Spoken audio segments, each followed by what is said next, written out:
Ele começou nas categorias de base do Santos e defendeu a camisa do time da Vila por 14 anos.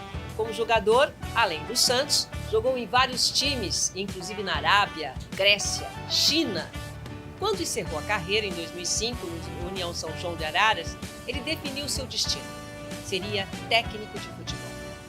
Quais os desafios de um jogador se tornar técnico de futebol? Como funciona essa capacitação? Seu mais recente trabalho foi como auxiliar técnico de Vanderlei Luxemburgo no Corinthians. Pode chegar, Maurício Copertino. Bem, olha, muito bom.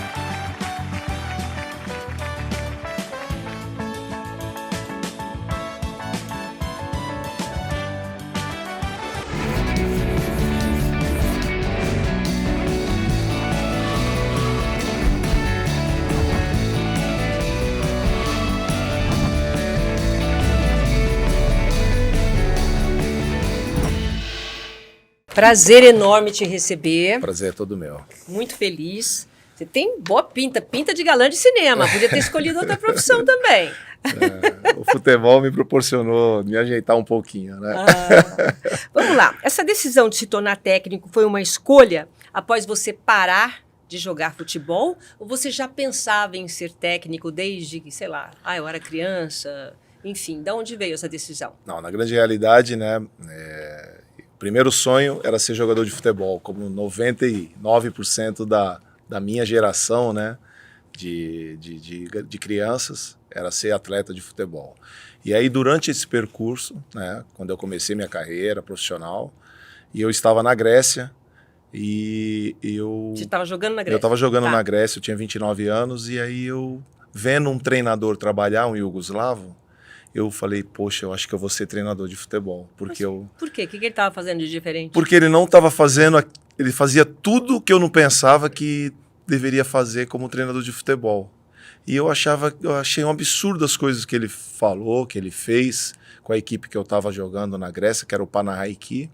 E ali eu falei, eu vou ser treinador de futebol, porque eu estou vendo tanta gente aí que não está passando as coisas que eu acho que tem que passar, que eu decidi naquele momento que eu iria observar o restante da minha carreira, que eu tinha 29 anos, eu estava pretendendo terminar com 36, 37, né?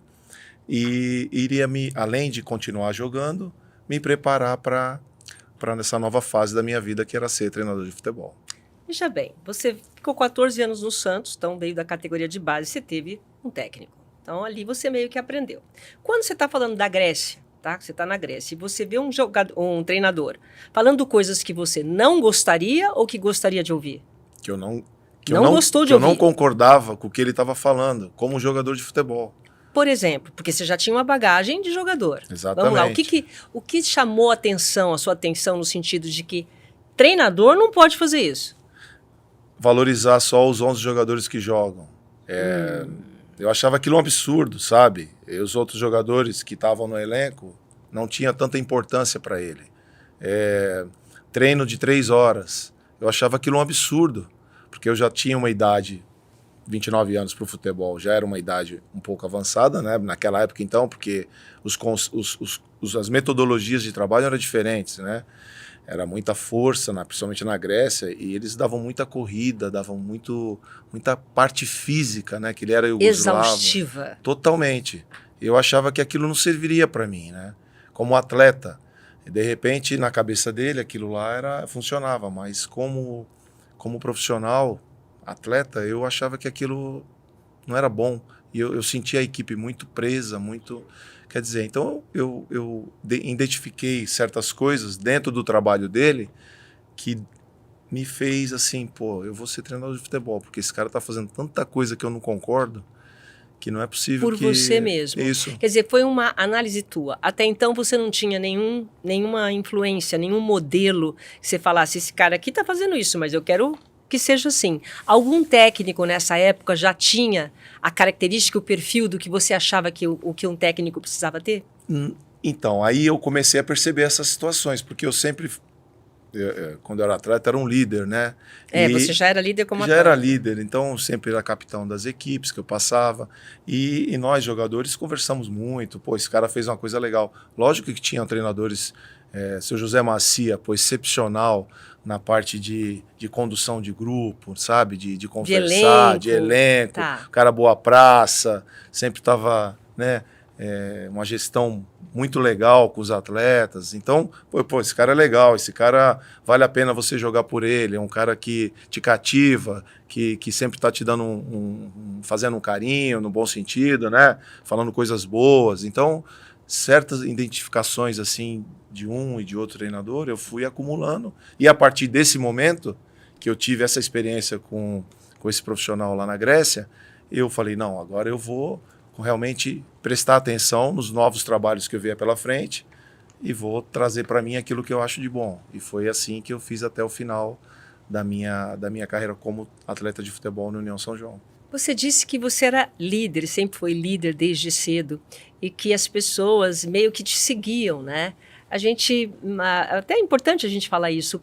O líder nasce, o líder acontece, o líder aprende a ser líder, o líder já é natural. O que é um líder? Eu acho que ele se desenvolve, né? Você tem isso dentro de você e essa liderança ela vai se desenvolvendo conforme o tempo. Eu acho que, principalmente no esporte, né? Você já vê, identifica o carinha lá no sub-15, no sub-17, já tem uma personalidade forte, já fala mais dentro do campo, né? Já orienta, já discute coisas importantes do grupo, principalmente com a comissão técnica na minha época, né? Então foram surgindo em mim essas coisas, como tinha outros atletas também, né? Que atuaram comigo no início da minha carreira, e ao longo dessas temporadas a gente vai desenvolvendo isso, né? Às vezes a gente fala alguma coisa, a gente viu que deu certo, no outro ano a gente vai melhorando, e as pessoas vão respeitando também, porque cada vez você vai ficando mais conhecido pelas suas ações dentro do grupo, isso é importante, né? Os caras gostam de liderança, acho que está faltando um pouquinho hoje isso, né? Os jogadores que estão vindo hoje, eles são muito individualistas, no bom sentido, em relação a participar dos problemas do grupo, né? E a gente percebe que isso daí tem modificado muito, né? Tem uma diferença muito grande, né, da época que você era jogador de agora, né? Eu tenho entrevistado, né, falei com o Muricy, com algumas pessoas ligadas, Gilmar, Rinaldi, algumas pessoas ligadas ao esporte e ao futebol principalmente, no sentido que você acabou de falar agora aí. Porque eu vou pegando assim, dependendo do que você me fala, eu pego e não deixo escapar. Mas você falou que hoje o posicionamento dos jogadores é muito mais individualista e antes era mais equipe. Por quê? O jogador mudou, né? O jogador outro tipo de perfil de atleta. Eu acho que com o passar do tempo, com a vinda da internet, né? Hoje em dia os atletas eles quando entram dentro de campo, eles realmente mal se comunicam, né? Mesmo no bastidor conversando, tendo um líder como o Copertino, legal, mesmo assim eles não conversam dentro de campo? É individual? Tirando os clubes, né? Que o clube você é um dia a dia mais... em alguns clubes que eu participei, né? Não, os caras brincam e tudo, conversam. Eu estou falando em relação à atitude dentro de campo, né? Em relação a você chegar no campo, tomar algumas ações, né? Esse tipo de jogador está acabando no futebol, né? Existem ainda jogadores, né? Acabei de participar de um processo agora no Corinthians, o Cássio, Renato Augusto, Fábio Santos, né? Tem atitude. São jogadores que têm atitude, são jogadores importantes, que têm moral dentro do clube, né? Mas esse tipo de jogador tá acabando, né? Por quê? Porque eu acho que os jogadores mal ficam nos clubes. Eu acho que quando você perdura, como o Cássio, está 12 anos no Corinthians, Renato Augusto tem uma história. Sim. Né? Esse tipo de jogador já não está tendo mais nos clubes brasileiros, porque o clube, quando aparece uma promessa... entendi o que você quer dizer. Ele não constrói uma história. Tá. Então, você não cria uma identidade com o líder. Não é um líder que aparece, contratado hoje, ele já é líder, ele vira capitão. Não tem história nenhuma dentro do clube, não ganhou nada dentro do clube. Esse tipo de jogador... uma identidade. Não tá conseguindo mais se criar dentro do clube, né? os grandes jogadores são vendidos, os clubes acabam, cada ano que passa, ao invés de ter a manutenção do elenco, de um ano para o outro, como acontece a maioria dos clubes europeus, né? Todos, né? Então, não só os jogadores, como os técnicos, né? Também, né? Que então isso é maravilhoso, né? E aqui no Brasil, a cada ano, esse ano começou um processo bacana dentro do Brasil, que eu acredito que foi o Flamengo conseguiu manter a maioria dos jogadores, o próprio Palmeiras perdeu algumas peças, mas manteve, né? Eu acho que esse tipo de situação que acontece no futebol agora pode voltar a ter as lideranças que a gente tinha no passado recente, né? Eu acho que é mais por essa situação realmente, de o jogador não ter mais identidade com o clube. Os jogadores que surgem da base, que podem ser os caras que, de repente, assumem essa liderança, rapidamente são vendidos. Eu entrevistei Domingos Maracanã, ele falando sobre um evento que teve quando levou 93 mil pessoas lá atrás, na Geração de Prata, no Maracanã. Não sei se você lembra disso. Lógico. Mas ele disse o seguinte, uma frase até que marcou, que para chegar a uma medalha olímpica, principalmente o ouro, e realmente subir ao pódio, precisa ir de 2, 3 ciclos, pelo menos, de trabalho, né? Então, tudo bem, vai trocando, tem uma peça aqui, outra ali, mas a base tem que ser sólida. Você acha que no futebol também teria que ser? Total. Eu acho que nós estamos passando ciclos, né, dentro do futebol que realmente nós perdemos. Se você prestar atenção, 2002, que foi a última conquista, né, brasileira de um campeonato mundial, aquele time já vinha jogando a 3 Copas do Mundo. Verdade. Né? E acabou culminando com o título. Depois, nós tivemos outra geração que foi interrompido o ciclo, que foi a de 2010, que foi na África do Sul. Sim. Que era o Kaká, Robinho, Adriano, Ronaldinho Gaúcho. Esses 4 caras, eles tinham que chegar na Copa de 2014. E nenhum deles chegou. Esse ciclo foi quebrado. Eram jogadores ícones da seleção, jogaram nas costas do Neymar, que estava surgindo. O Neymar era para introduzir no meio desses 4 caras. Entendi. E continuar o ciclo depois. De repente, com a conquista aqui no Brasil, ia fortalecer todo aquele grupo, que iria ser levado para a Rússia, e assim sucessivamente. E foi quebrado isso. E a seleção está tendo uma falta de identidade muito grande, eu vejo agora isso, né? E esse ciclo agora ficou complicado, porque mal sabem quem vai ser o treinador da seleção brasileira, mal sabem como é que o treinador que vai assumir para a Copa do Mundo agora dos Estados Unidos, Canadá e México, que características, se ele vai ser estrangeiro, se ele vai ser brasileiro, ou enfim. Realmente a gente lamenta muito, né? E isso que você falou, eu concordo muito. Ciclos acontecem no futebol, acabei de citar um aqui, né? Uhum. E a identidade de grandes seleções foi perdida há muito tempo. Nós não temos uma referência de seleção há muito tempo que seja assim aquela uau, né? A França, pode ser, mas não é aquele futebol que você olha e fala, que futebol bacana. A Alemanha, que todo mundo fala que foi aqui, que era a Alemanha estava surgindo como um fenômeno do futebol, só fez referência. Parou no 7-1. No 7-1 e foi campeã, e depois, cadê aquele ciclo todo que eles faziam, aquele problema, aquela toda organização, enfim. A gente percebe que realmente nós estamos sem referência no futebol. O Brasil, que era a referência, se descaracterizou totalmente das suas origens, né? Deixou de ser referência, Deixou de ser referência porque mudou a sua característica de jogo, né? Infelizmente. Eu já volto a falar nisso, vamos então para a tua jornada, né? Quando você chega como treinador, primeiro você fez todo... Eu quero falar um pouquinho da tua jornada, até chegar como técnico, daí eu quero a sua opinião sobre esses técnicos todos. A sua jornada foi desde ali da Grécia, aí você foi fazer o quê? Você foi estudar? Existe uma faculdade para se tornar técnico? O que você foi fazer? Em 2006 eu parei de jogar e eu comecei a procurar fazer estágio, porque na época não tinha curso aqui no Brasil, nenhum curso que me credenciasse para ser treinador de futebol. Você acabava de jogar e virava treinador. Tirava a a licença de educação física Só. e poderia já ser treinador de futebol. Mas eu Sem mudar chave nenhuma. Nada. Vai lá, Nada. Jogador, você entende, vai lá. Se você tivesse uma identidade com o clube já fica aqui de auxiliar e logo você viraria treinador de futebol. Eu sentia que faltava alguma coisa, sabe?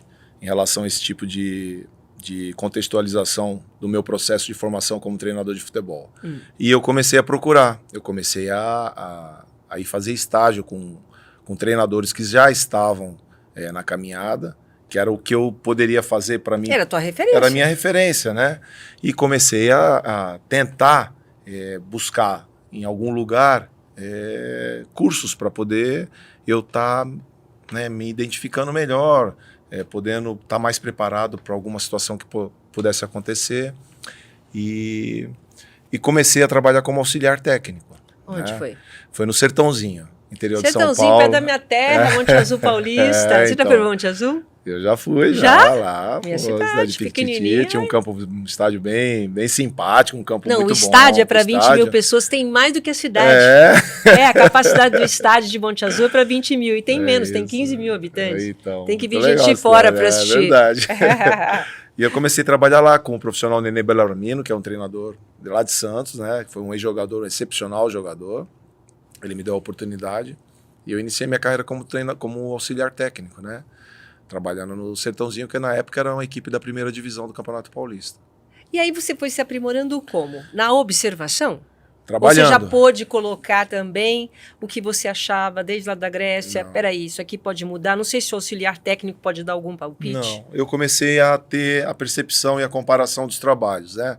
E fui introduzindo aos poucos dentro no caso como auxiliar, você teria que conversar com o treinador, né? E saber das ideias dele, o que ele pensava. Afinal de contas, o Nenê já estava na caminhada já há um bom tempo, né? E isso foi amadurecendo na minha cabeça durante mais ou menos aí uns 5 anos, eu trabalhando como auxiliar técnico, né? E quando eu estava na seleção brasileira com o técnico Alexandre Galo, né? Isso foi quando? Foi em 2013. Aí você foi auxiliar do a gente trabalhava no Náutico. Tá. E a gente fez uma bela campanha no Campeonato Brasileiro. E logo em seguida o doutor Marim fez uma entrevista com o Galo e contratou ele para ser o treinador da Seleção Olímpica, que era o ciclo da Olimpíada aqui no Brasil, que terminaria em 2016. Tá. E o Galo me levou para a CBF para trabalhar na Seleção Olímpica e ali foi... Super oportunidade, né? Super Como é que você se sentiu? Nossa, maravilhosa. Agora né? vai. Foi ali que você sentiu que a coisa podia mudar? Ali mudou. Mudou mesmo? Mudou mesmo, porque quando você passa pelo crivo da seleção brasileira, realmente as pessoas te olham de outra maneira, né? E nós conseguimos fazer um ótimo trabalho, deixamos um legado muito importante para a conquista do ouro, né? Que foi conquistada pelo Rogério Micali, né? Mas nós ficamos até 2015. Construímos essa base. Deu para fazer um trabalho. Deu para fazer grandes jogadores que estão hoje no futebol mundial brasileiro. Alisson, Gerson, Gabigol, Thiago Maia, Wallace, bom, enfim. Todos passaram pelo seu treinamento. Né? O Alisson do São Paulo, que era um atacante, hoje ele está jogando de segundo volante, em detrimento à observação do Dorival, que achou ele numa posição maravilhosa. Enfim, vários jogadores que estão hoje aí passaram pelo nosso crivo. O Anderson, que é do Manchester City, e nós construímos toda essa situação. E ali sim, dentro da CBF, tinha o curso da CBF Academy. Só que era uma salinha bem pequena que os caras se reuniam uma vez por mês, por semana ali. E eu passando, porque eu ficava direto na CBF com o Galo, eu falei, que negócio, né? É esse aqui, né? Nunca perdeu o foco, né? Aí os caras, é um curso que nós temos dentro da CBF para treinador.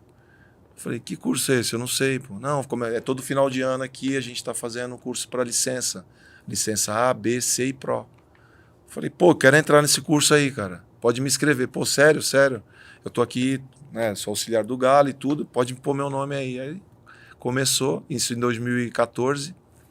E em 2018, né, foi onde que eu fiz toda a licença, todas as licenças eu 2018, fiz. Você era oficialmente técnico? Era oficialmente técnico, licença Pro. Primeira turma de licença Pro do Brasil. Olha que bacana. Foi bem legal isso daí. Quantos na turma? 30 profissionais. Temos 30, os primeiros 30 profissionais. Os primeiros 30, né? Tava o Dunga, tava eu. O Dunga também fez esse curso de técnico? Fez lá na licença. Olha, foi quem bem mais? legal. Tem mais alguém que virou técnico também? Então o Roque Júnior, que estava na minha turma, o Ricardinho, que é comentarista da Sport TV, Que legal. o Doriva, essa turma toda foi o Rogério Foi se Vicari. capacitar, Fomos né? se capacitar e acabou depois oficializando, a CBF viu que era o caminho, né? Hoje ainda existe, né? Você, para ser treinador de futebol profissional, precisa dessa licença Pro. E eu já estou com essa licença desde 2017 na minha mão já. Né? Precisa ter sido jogador para poder fazer Não esse necessariamente. Não necessariamente. Pode ser. Qualquer pessoa pode ser técnico? Pode ser. Sendo, sei lá, tendo educação física, pode ir lá ser técnico. Pode ir lá e desde a licença C você acaba se credenciando. Mas aí é que tá. Dá pra gente ser técnico de uma coisa que a gente não jogou? Só olhando, só na observação? Será que dá pra sentir o que um jogador sente? Poder passar isso quando você vai ensinar alguém ou então pedir alguma coisa, uma jogada que você nunca fez? Eu acho que tem grandes profissionais que nunca foram jogador de futebol, tem? Sabe? Tem grandes profissionais. Quem de técnico? Fala um, você lembra Eu de um? vou falar um aqui que você é bem famoso, né? Todo mundo, o Mourinho, José Mourinho, português. Né? Nunca foi jogador. Ele nunca foi jogador de futebol, né? E virou um grande treinador, né? De várias equipes europeias. Aqui no Brasil também temos muitos exemplos, né? De caras que nunca jogaram futebol. Paulo Autuori, Olha. Professor Parreira. Parreira também nunca jogou futebol. Nunca jogou e tiveram êxito, são grandes profissionais, respeitadíssimos, né? Quer dizer, qual que é o perfil, então, que tem que ter para ser um bom treinador? Se não é ser Silvia, jogador... eu vou te falar, eu acho que não existe um perfil, uma situação que você fale, pô, esse é o perfil correto para o cara ser treinador, sabe? Eu acho que existem oportunidades na vida e você se capacitar. Sabe, Boa. Independente de você ser atleta ou ex-atleta, você tem que se capacitar naquilo que você vai... Para qualquer profissão. Para qualquer profissão, né? Essa é uma situação que as pessoas sempre perguntam pra gente, qual é o perfil do Maurício Cupertino? Cara, eu tenho... Batalhador, a minha história... vai atrás das coisas, né, um cara se capacitou. resiliente, me capacitei muito, acredito muito nesse equilíbrio de ter sido ex-atleta com estudo, sabe? Trazer isso comigo para na hora H, na hora que as oportunidades aparecerem na minha vida como treinador de futebol, as coisas serem inseridas muito mais fáceis dentro da minha cabeça para mim tomar as decisões mais corretas, né? Quando apareceu a oportunidade de você ser técnico, você já estava preparado, então? Totalmente. Eu iniciei minha carreira como treinador fora do Brasil, né? Que foi na China, né? Você começou na China? Eu comecei na China, trabalhei 2 anos.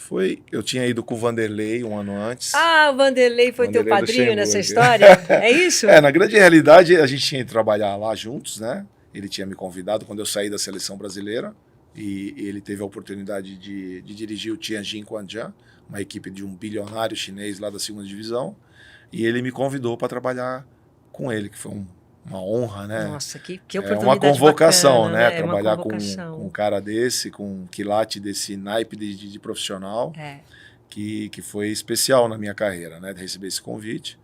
E quando ele retornou para o Brasil, eu fiquei aqui mais algum tempo e recebi um outro convite para retornar para o futebol chinês, aí sim como treinador, e fiquei 2 anos. Seu trabalho já lá. tinha sido visto lá quando você estava com o Vanderlei, como auxiliar. Como auxiliar, né? E eu tinha sido jogador lá, né? Um tempo atrás, né? A gente falou. Então, o pessoal já me conhecia, sabe? Como profissional de futebol, e eu passei por todos os estágios lá na China, né? Jogador, auxiliar e treinador, né? E foi a bem admiração bacana. deles né? Eles valorizam o profissional, muito, né? O chinês, ele é um povo muito fiel às suas amizades, né?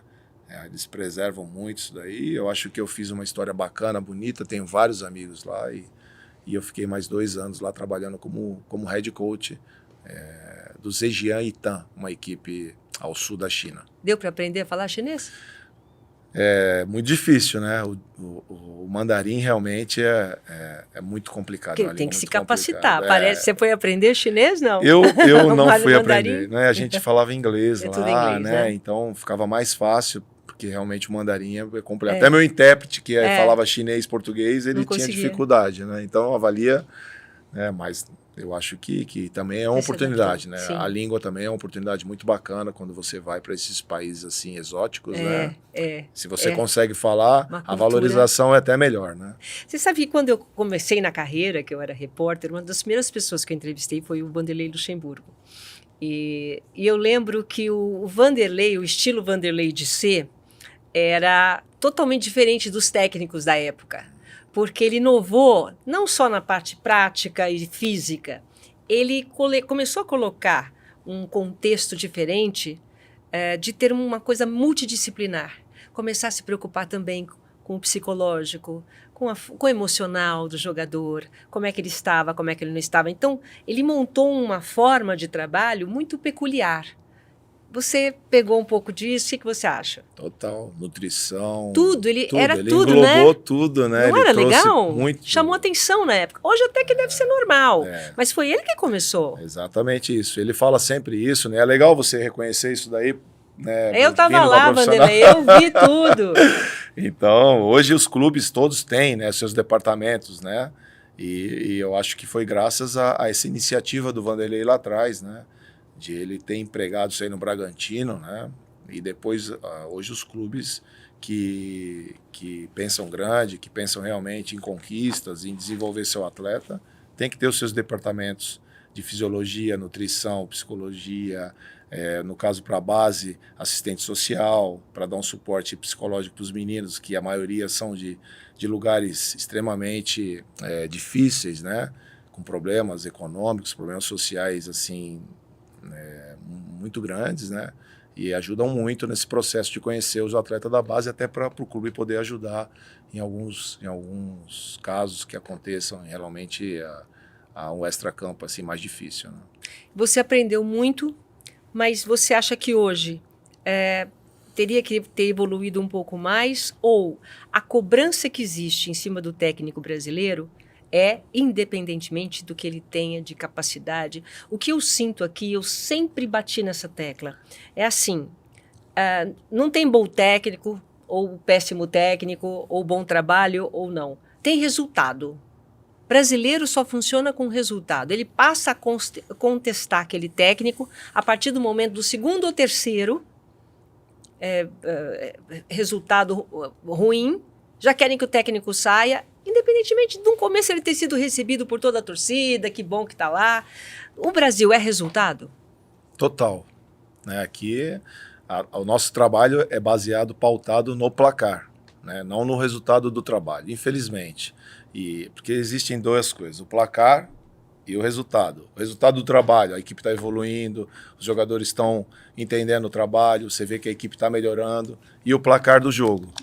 E aí a maioria se baseia pelo placar. Sempre, então, se você perde, realmente o trabalho não é bom. Se o trabalho se ganha, o trabalho... Então, e o pior, na minha humilde opinião, eles comparam muito com o futebol europeu. O tempo todo. E aí fica uma coisa muito desleal, porque você não consegue comparar um trabalho de profissionais que estão lá há 5, 4, 3 anos dentro do clube, com a manutenção de grandes jogadores, trazendo mais jogadores. Respeitando os ciclos. Total. E aí fica essa comparação, aí realmente não sobra ninguém, né? Se você for ver, os treinadores brasileiros não conseguem fazer isso aqui, né? Porque é diferente difícil, a maneira de pensar. Diferente. Lá fora, os treinadores têm tempo, eles vão desde a base, eles vão acompanhando. Não é porque tem resultado ruim, perdeu, que eles são mandados embora. Continua o processo. Existe isso. No Brasil não tem isso. Exatamente. As coisas não são feitas com critérios, né? Com organização, pensando o que pode acontecer. Vou contratar o Maurício Copertino, por quê? Porque ele joga dessa maneira. E quem são os jogadores que vai participar desse ciclo? Quer dizer, esse tipo de coisa, infelizmente, né, a gente fala com muita tristeza.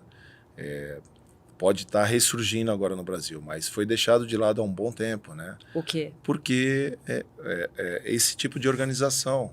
Porque agora eu acho que os clubes estão se organizando e as pessoas que estão vindo, os dirigentes, são pessoas inteligentes e pessoas que estão tentando resgatar muitos clubes aí que ficaram falidos, né? E eu acho que prejudicou muito todo o processo e todos os profissionais brasileiros, né? Porque você ia em clubes que você se credenciava, você estudava, você se preparava e, de repente, o dirigente ele não era preparado para estar dirigindo aquele clube. A gente era profissional dirigido por amadores. Isso é muito ruim, né? Então, mas hoje eu acho que está mudando um pouco. Os dirigentes estão se profissionalizando, a própria estrutura do clube toda tá tendo essa consciência, né? Que bom, porque aí a gente consegue, de repente, juntos melhorar, né, a capacitação de todos aí para poder estar tirando os clubes, como o Fortaleza está fazendo, né? Trabalho belíssimo, né? Que está sendo feito pelo Marcelo, presidente lá, um cara muito inteligente, que conseguiu organizar todo o clube.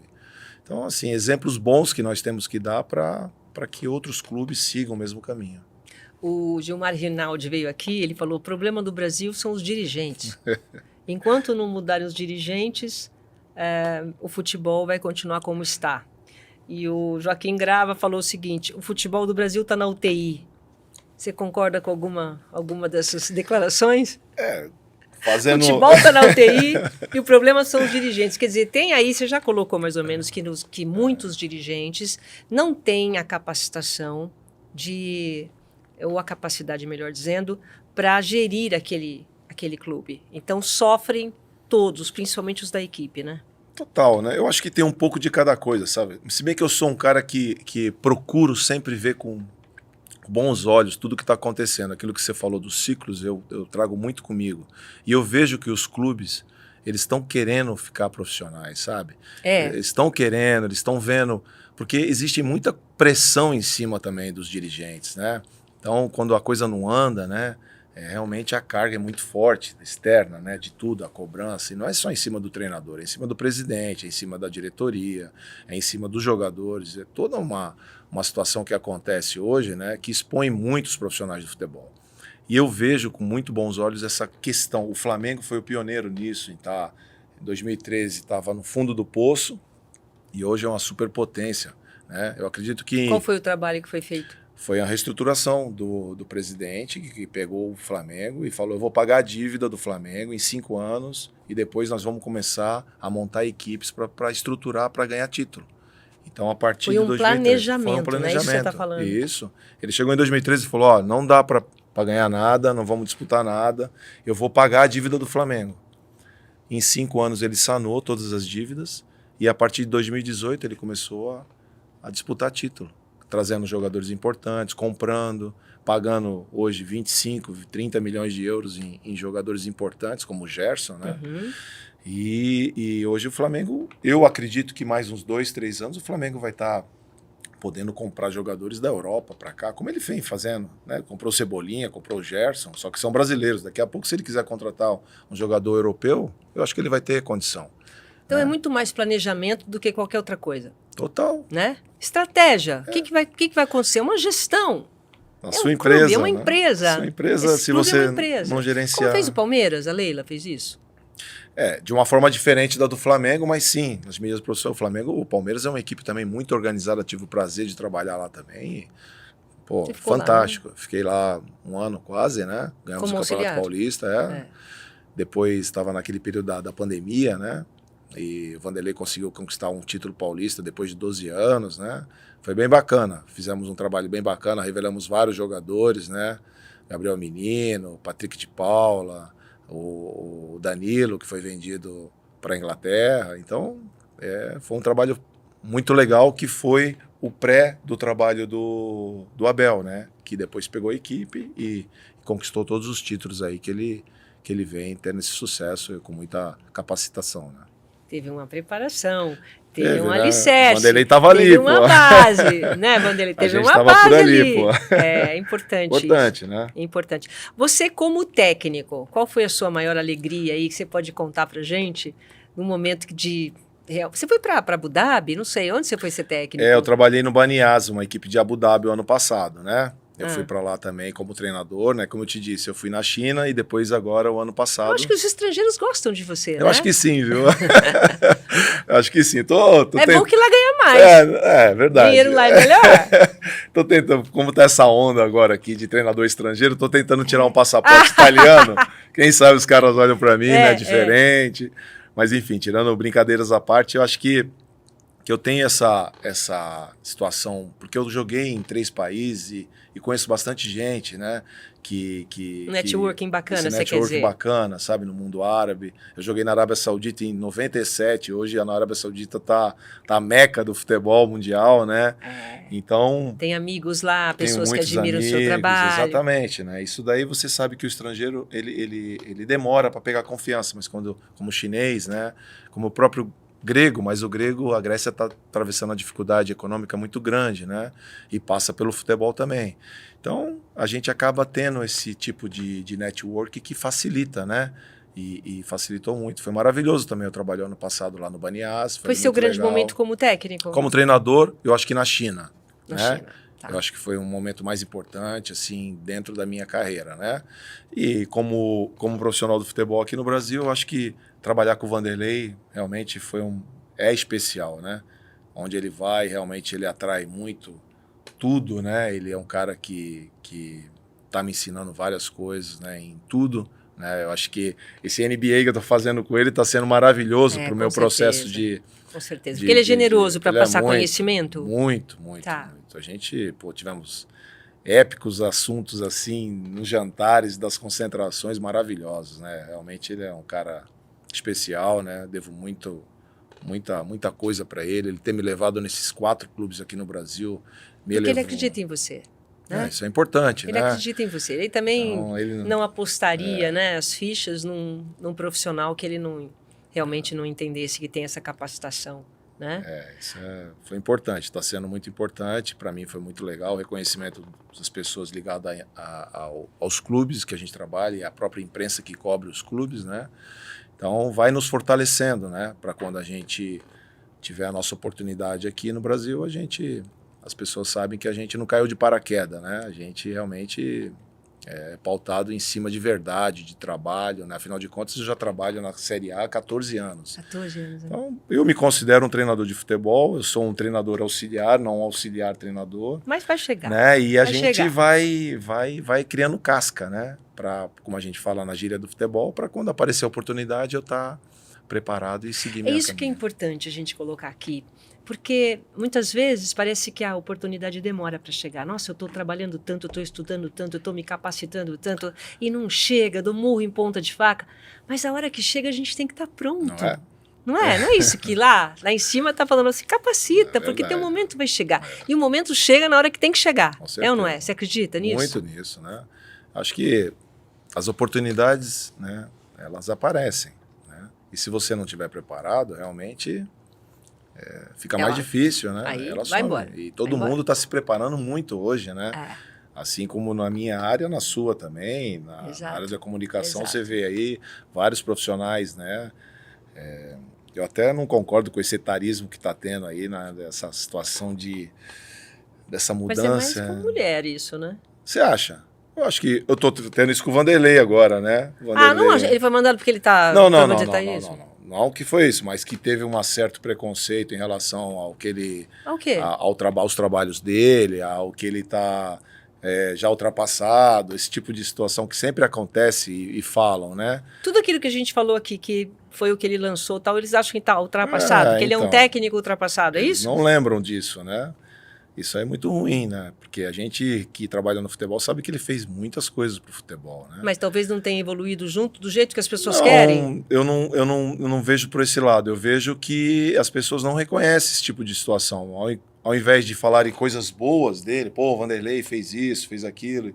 E não, eles ficam falando outro tipo de situação. Não, hoje o futebol é diferente, ele não tá mais... E a contestação é essa, né? E a gente percebe isso na comunicação, percebe isso no futebol, percebe isso no dia a dia do trabalho das mulheres, né? É verdade. De vocês experientes jornalistas, Mulher assim, sofre, mulheres, né, é cruel com a que mulher. tem uma história maravilhosa dentro do esporte. E cadê a jornalista? Não está mais. A gente é. sempre vê, né? Então isso é uma situação que acontece em vários segmentos de profissões aí, infelizmente. É verdade, é verdade. Porque é o que a gente falou, tudo é resultado, né? Agora, em relação a lidar com esse bastidor, porque eu fico sempre muito curiosa em saber, quer dizer, quando está ganhando tudo bem, mas quando está perdendo vem todas as cobranças. Enquanto, no caso, a gente está falando aqui do Vanderlei porque foi o mais recente, mas está indo tudo bem enquanto está ganhando. Quando perde, aí vem um ataque. Nós vivemos uma época hoje de cancelamento, é tudo rápido na internet, antes demorava um pouco mais, mas ainda tem destruição de ônibus, tem ataque da torcida. Como é que vocês lidam com isso nos bastidores? Ainda baqueia? Porque, por exemplo, o Vanderlei, ele é, desculpa, macaco velho, raposa, já passou por poucas e boas. Isso ainda abate as pessoas, essas críticas? Eu acho que Você, incomoda um pouco, porque são certas coisas que acontecem, pô, ninguém é de ferro, né? Todo mundo é ser humano. Agora, o que a gente tenta fazer é evitar um pouco de ficar vendo esse tipo de situação, né? Agora, que a gente, quando você profissional, quando acontece algum momento bom ou quando acontece um momento ruim, você tem essa percepção. Você não precisa estar ouvindo nenhum programa esportivo para você saber que você está ameaçado dentro do seu cargo, né? Ou que você está com uma moral muito grande, que todo mundo está gostando do seu trabalho, porque você tem esse parâmetro dentro do trabalho, dentro do dia a dia. Mas essa insegurança, dá para trabalhar com essa insegurança de ser técnico Você no tem Brasil? que trabalhar, você tem que ser resiliente para poder continuar a sua... Você não pode fraquejar no momento realmente... eu acho, a gente conversa muito sobre isso, né? No momento de mais dificuldade, é que realmente tem que aparecer os grandes profissionais, né? E não foge... O treinador de futebol no Brasil é muito resiliente. E eu acho que a maioria, né? Quando está em momentos assim ruins, o cara consegue crescer, consegue fazer coisas importantes que a coisa passa, né? Então, tem sido assim a vida toda. Eu acho que vai ser difícil mudar, né? Porque o futebol é muito passional, né? Demais. Muito apaixonado. Agora nós estamos vivendo um momento, né? Vamos falar da atualidade, um momento ruim, né? Da seleção brasileira.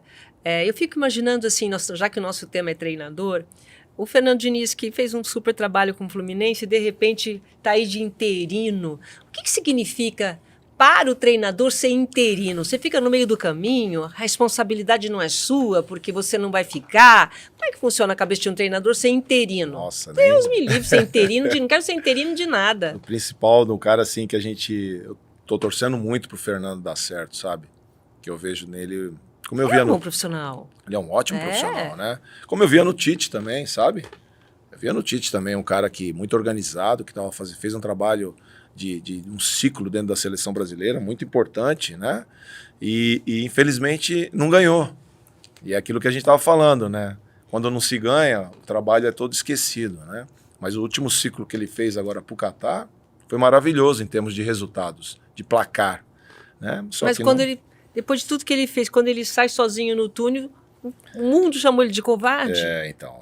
Algumas coisas que acontecem, principalmente em relação a esse tipo de ação, né? Que a gente, né? Mas, enfim. E o Fernando Diniz também é a mesma situação, né? Um cara que está fazendo uma história tão linda, né?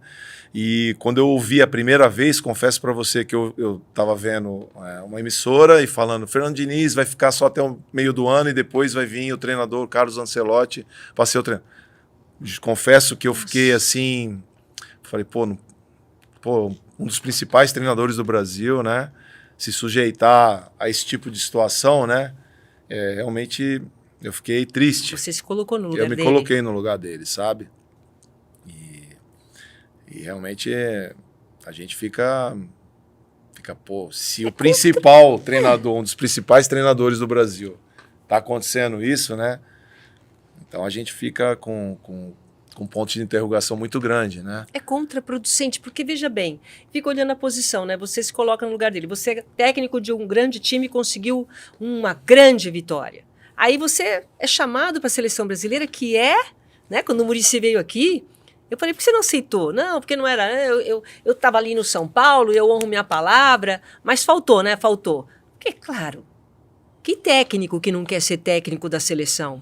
Então eu fico imaginando a cabeça de um cara que tem um grande resultado como teve o Diniz e passar pelo que ele está passando. Realmente, eu não consigo, eu confesso para você, como eu vi a televisão e eu vi essa notícia, eu fiquei muito triste. E eu me coloquei muito no lugar do Fernando, sabe? Você aceitaria ser técnico interino de alguma coisa? A seleção brasileira é diferente, né? Você aceitaria? No caso do Fernando, eu não sei como foi essa conversa, né? Ele ainda estava no Fluminense, ele não tinha disputado o título da Libertadores, na qual ele foi campeão, né? Mas seleção brasileira é muito difícil de você falar não, né? Mesmo numa situação dessa, né? Porque é o auge, né? É o auge. Você, dirige a seleção brasileira, é uma coisa espetacular. Eu fiquei na Olímpica, sub-20, disputar torneios aí pelo mundo. Você é uma coisa espetacular. Outro cenário. É outra. As pessoas te olham, os jogadores da outra equipe. Não existe nenhuma equipe no mundo que não olha para a seleção brasileira assim e fala, você precisa de ver. Até nos torneios, fomos disputar um torneio de Toulon na França, né, que a gente foi bicampeão, 2014 e 2015. A Inglaterra, que era a principal time, né, eu fui ver um jogo antes, jogou Inglaterra e seleção do Catar. Ela foi 8-1 para a Inglaterra. Nossa. Aí eu levei para o lugar, é uma ótima equipe, né, uma equipe que joga para frente, jogadores muito agressivos, né, do meio campo para frente. Os caras toda hora estão em cima, pressionando o tempo todo. Dei todo o quadro, né, do relatório para o Galo. Quando nós fomos jogar, que era o próximo jogo, a Inglaterra entrou atrás da linha do meio campo, defendendo pra caramba a gente. Mudou totalmente o jogo que você tinha passado para ele. O jogo que eu passava para ele. Então, falei, cara, que é um respeito realmente que os caras têm. E continuam tendo. Brasil, eles se defendem. Continuam tendo. Não importa se a seleção Ninguém tá encara boa ou a não. seleção brasileira ou um time brasileiro, uma seleção brasileira, assim, vai pro jogo e não. Os caras respeitam muito ainda a seleção brasileira. Lógico que a gente está num ciclo ruim, que as coisas não estão acontecendo, aí a coisa é falada de outra maneira, mas a seleção brasileira tem uma história maravilhosa dentro do contexto mundial e a gente percebe isso em qualquer torneio que a gente vai disputar vestindo a camisa da CBF, da seleção brasileira. Falou que vai jogar contra o Brasil, não importa, já existe aí uma retranca. E ganhar do Brasil é uma vitória absurda, né? É uma vitória. Eu só não vou tocar no nome do jogador, mas um jogador argentino que eu trabalhei junto, né? Falou assim, Maurício, quando a gente vem jogar uma Libertadores com qualquer time brasileiro, a gente fala, se eles driblarem o primeiro, o outro já vem para fazer a falta. Porque é muito difícil jogar contra a seleção brasileira se você deixar eles pegarem confiança, fazer o que eles estão acostumados. Então, você pode prestar atenção em todos os jogos de Libertadores, principalmente, as equipes que jogam com os times brasileiros, eles não deixam o cara progredir, dar um drible, dar outro. É sempre um jogo amarrado, um jogo de catimba. E a sensação que eu tenho, por exemplo, o Ronaldinho Gaúcho, o Neymar, parece que eles combinam assim, pera um pouquinho, vamos lá, primeiro vamos neutralizar o cara, se possível já quebra. É verdade isso? Não, eu não sei se existe isso. Toda vez saiu o Neymar mancando, o Ronaldo, fenômeno, coitado, que não sofreu. Eu vou te falar, no caso do Ronaldo Fenômeno, Ronaldinho, olha, você falou, 2002, vamos lá, tinha o Ronaldo, né, o centroavante, o Ronaldo Fenômeno, o Ronaldinho Gaúcho, tinha o Rivaldo, que também era outro extra classe, né? Roberto Carlos, Cafu, olha só, jogadores assim que eu considero os melhores da história. Não estou falando, foram ciclos, hein? Roberto Carlos, na minha opinião... Só ícone, só lenda, só o Roberto Carlos, para aparecer um cara como o Roberto Carlos, vai ser difícil. Cafu, Carlos Alberto Torres, pode estar nesse mesmo patamar aí. Então, assim, 5 caras com a capacidade realmente de definir jogos, principalmente os 3 que eu falei primeiro, e foi difícil pra caramba para ganhar a Copa do Mundo lá em 2002. Aí quando você vem e você tem uma referência que é o Neymar, que é um extra classe também, fica muito mais fácil de você anular, né? Com 3 já foi difícil, né? É difícil você decidir jogos com 3 extraclasses, você imagina só com o Neymar. Então esse tipo de coisa no Brasil foi diminuindo, né? Aqueles ciclos, né, que eu falei para você, que era o Robinho, que era o Kaká, que era o Adriano, que era para ser os protagonistas em 2014, né, ficaram pelo caminho. E agora nós estamos tendo que aparecer jogadores jovens, um exemplo, Vinícius Júnior. Não sei se era a hora ainda dele ser o protagonista da seleção brasileira, porque é um jogador muito jovem. Rodrigo, o Messi e o Depou, no jogo aqui no Maracanã, pô, chegaram nele, você vê que ele é um menino ainda, é um menino, pô. Imagina ele olhando o Messi. Olhando o Messi, o cara consagrado, pô, falando um monte de besteira pra ele, sabe? Ainda. Faltou um pouco de atitude também dos outros jogadores chegarem também, proteger o menino, sabe? Esse tipo de coisa que a gente percebe, né? Então, eu acho que essa coisa do futebol, ela é muito de momento, de ciclos, realmente. E quando você perde as referências... O que você acha que o Brasil aprendeu alguma coisa com o 7-1, não? Mudou alguma coisa no Brasil ou já esqueceu? O brasileiro tem memória fraca. Para derrota, não, né? Para derrota, todo mundo lembra. Todo mundo lembra, o 3-0 da França, quase errou, que é o que eu ouvi no meu ouvido lá na França.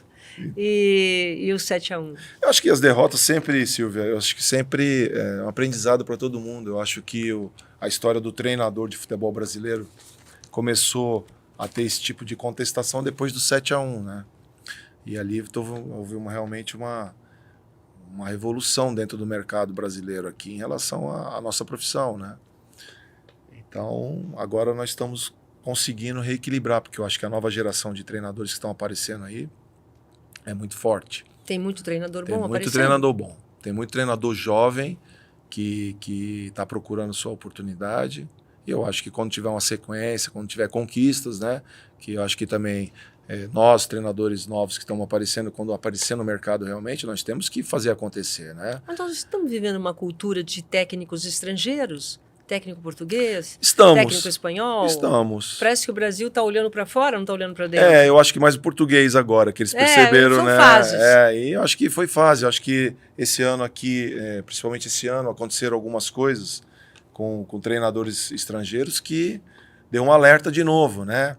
Viram que a coisa não era tão assim, né? Então... E eles também, né? Quando chegam aqui, eles veem que não é bem assim.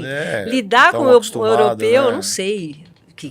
Qual que é a torcida pior, se é a torcida europeia ou a torcida daqui no sentido de cobrança? Confesso que eu não sei.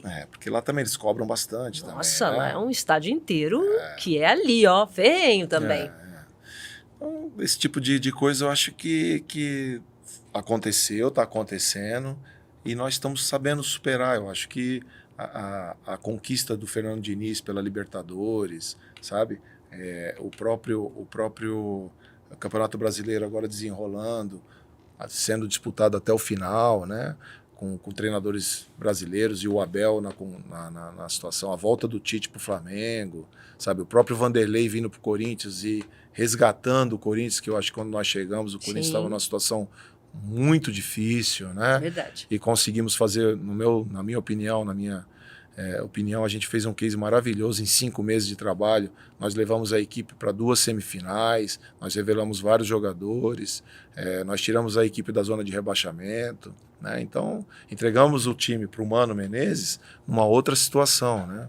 Então, eu acho que aconteceram coisas esse ano muito importantes para esse tipo de entendimento para a contratação de treinadores. Né? Para você, qual que é a tua meta agora, o teu futuro, o teu foco? O que você está pensando aí? Para 2024 eu estou aguardando realmente algum clube se interessar pelo meu trabalho, né? E estou preparado para assumir. Aqui ou lá fora, tanto faz. Eu quero aqui no Brasil. Quer no Brasil? Eu quero no Brasil. Por quê? Porque eu acho que aqui está um mercado maravilhoso de sedente, né? De novos profissionais, para poder eu estar conquistando meu espaço aqui dentro. Eu acho que está na hora de realmente as coisas acontecerem, eu chegar num clube e tentar mostrar o meu trabalho que eu, ao longo de 15 anos trabalhando como comissão técnica e treinador, eu acho que está na hora da gente poder estar desenvolvendo as nossas ideias, as nossas planificações em relação a todo o trabalho que a gente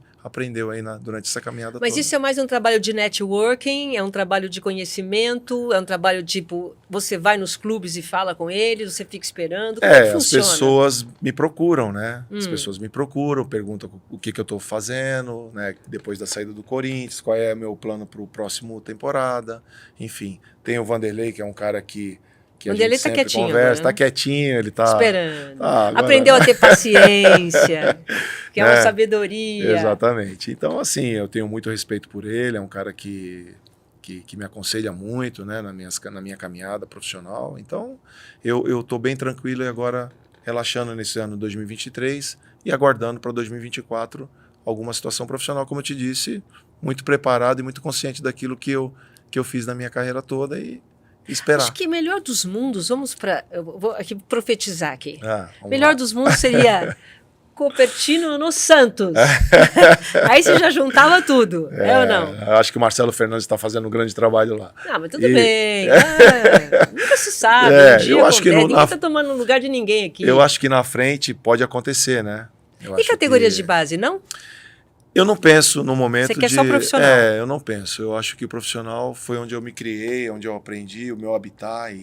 E tirando a seleção brasileira, onde eu trabalhei, né, realmente com sub-20, olímpica, eu não penso no momento, né, para 2024, em trabalhar em base. Penso realmente em assumir uma equipe profissional. As nossas bases estão bem cuidadas ou não? Tem clubes que fazem um trabalho maravilhoso no Brasil, sim, né?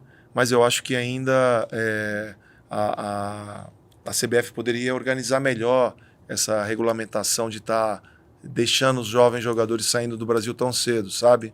E despreparados emocionalmente. Eu acho que nós estamos perdendo muita característica dos jogadores jovens. Estão muito voltando depois, fica lá um pouquinho e volta porque não aguenta. Ele acaba a formação de base dele na Europa e ele acaba se transformando em outro jogador. Exato. E a origem do nosso futebol, o futebol raiz que o menino que despertou o interesse do europeu, ele se dilui lá na Europa, acaba. E aí quando ele volta sem luz. Exatamente, sabe? Eu acho que poderia a CBF, junto com os órgãos aí... É um trabalho da CBF mesmo, eu né? acho que sim, é um olhar da CBF... Junto com os clubes, tudo. Né? Aquilo aí passa por um processo que é muito, muito complexo, né? Que é a organização dos clubes, se o clube está mais financeiramente bem, para ele não precisar vender um jogador quando aparece um talento na sua base, ele sustentar isso... E se o europeu realmente quiser o jogador, ele não vende por 50, ele vai vender por 200. Isso. Porque não existe esse tipo de jogador na Europa. Não, né? Não existe. Então, se o clube, tanto que os clubes que ficaram mais ricos nos últimos 15 anos, foram os 2 clubes da Europa, de Portugal, Benfica e Porto. Foram os clubes que mais ganharam dinheiro com jogadores no mundo. Porque eles vinham aqui no Brasil, compravam o jogador, baratíssimo, iam lá, passava 2, 3 temporadas, era Europa, já valorizava o jogador e ele vendia. E pronto, vendia. Mas aqui a gente continua sendo o celeiro que eles vêm buscar. Total. Só que agora os clubes estão mais, né, atentos a esse tipo de situação. Tem gente que na maternidade, no berçário, já está com o contrato pronto. Total. Cupertino, só para a gente encerrar, por favor, para quem hoje quer seguir a carreira de treinador, ser técnico, qual é o caminho? O caminho é sempre acreditar primeiro nas suas convicções, né? Esse é o que eu sempre falo para todo mundo. Se preparar, né? Seja ele na parte... Jogador ou não. Jogador ou não. Ele ter as suas convicções e acreditar naquilo. Se preparar na parte de licenças, que eu acho que é importante, né? E ter esse network dentro do futebol, que também faz acontecer muitas coisas, né? Contatos com o empresário, com treinadores, as oportunidades vão aparecendo e ele vai se desenvolvendo. Né? É um mercado que está aberto para todos e aquele profissional que consegue, dentro das oportunidades, se destacar, com certeza vai ter um futuro bacana. Você vai voltar aqui já técnico de algum super time. Pode acreditar. Obrigada, valeu, viu? Obrigado, muito obrigada. Obrigado pelo convite. Obrigada mesmo. Adorei.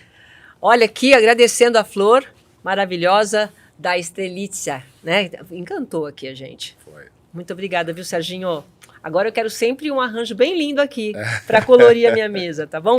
Pessoal, muito obrigada mais uma vez por estar aqui comigo no Pode Chegar com Silvia Vinha, sempre trazendo e compartilhando com vocês um grande conteúdo. Obrigada e até a próxima. Tchau!